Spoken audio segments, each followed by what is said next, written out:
Sepeda ini ngasih pengalaman baru yang, agak lain lah ya buat saya. Bisa dibilang menarik, tapi bisa dibilang juga enggak. Jadi mari kita bahas aja langsung.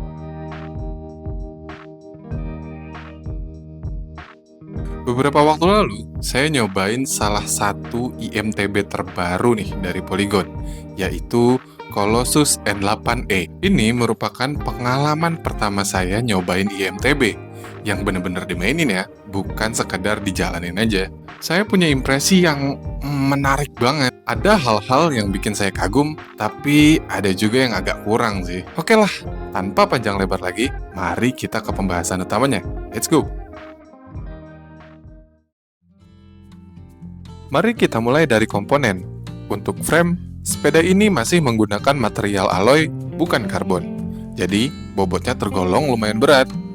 Terus, untuk drivetrain, Colossus N8e ini menggunakan full set dari Shimano XT, mulai dari RD sampai crank. Lanjut, untuk mesinnya itu sendiri, Polygon lebih memilih menyematkan Shimano dibanding Bosch. Katanya sih, mesin ini mampu membantu kita pedaling sampai kecepatan 32 km per jam. Dan menurut klaim Polygon, jarak tempuh mesin Shimano ini nggak main-main, yaitu mencapai 100 km dari baterai full sampai habis. Terlepas dari itu, ada dua hal nih yang mau saya apresiasi soal spek. Pertama, shock depan dan belakang yang pakai Fox. Shock dari Fox terkenal banget sama lembutnya, dan kalau digabung sama IMTB yang punya bobot agak berat, harusnya sih jadi kombinasi yang oke dan bikin riding jadi nyaman. Harusnya ya. Terus yang kedua, rem. Rem yang dipakai di Colossus N8e ini adalah Shimano XT. Menurut saya, wajib hukumnya e-bike, terutama IMTB, punya rem yang kokoh, teruji, dan powerful. Balik lagi, itu salah satunya karena IMTB punya bobot yang besar, jadi braking powernya pun harus besar. Oke, untuk pengenalan sepedanya itu aja. Sekarang kita bakal masuk ke hal-hal yang lebih performance oriented. Kita bakal ngebahas tentang teknis-teknis juga sedikit lah ya, sedapatnya aja karena ini penggunaan sepeda ini saya nyobanya nggak terlalu lama, jadi di satu hari itu aja saya coba, terus saya catat-catat apa yang perlu saya kasih tahu, dan mari kita lihat kesimpulannya gimana. Let's go! Mari kita mulai dari pedaling. Untuk goes di dataran atau menanjak, tentu terasa lebih ringan, mengingat ada mesin yang membantu kita. Tapi, saya mau menyoroti hal lain. Saya nyadar banget kalau bobbing di N8e ini lumayan lebih heboh dibanding N9 saya. Saya kurang tahu pasti penyebabnya.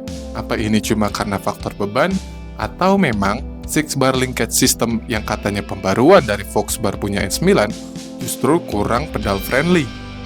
Entahlah, tapi kalau nggak karena dibantu mesin, kayaknya pedalingnya agak nyiksa nih si N8e ini.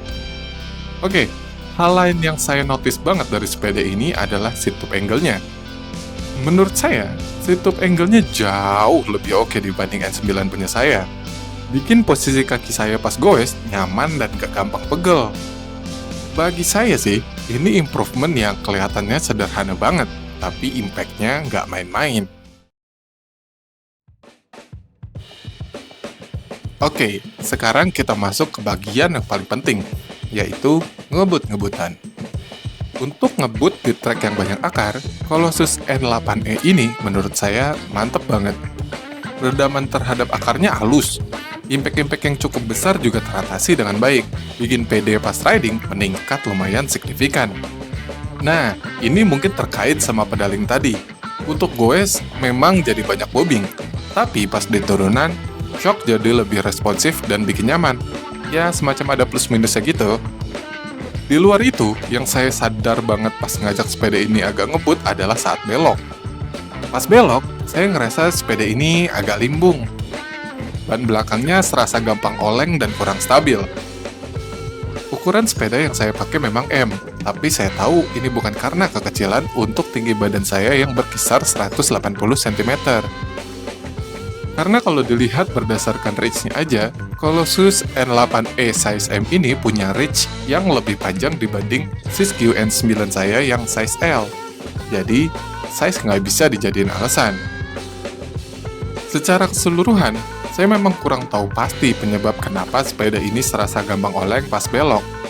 Tapi ada beberapa faktor nih yang saya curigai. Pertama, shocknya terlalu empuk. Kedua, tekanan angin saat saya coba sepedanya terlalu rendah. Atau ketiga, ukuran chainstay yang mungkin agak terlalu pendek dan nggak berimbang dengan sepeda yang punya reach sepanjang ini.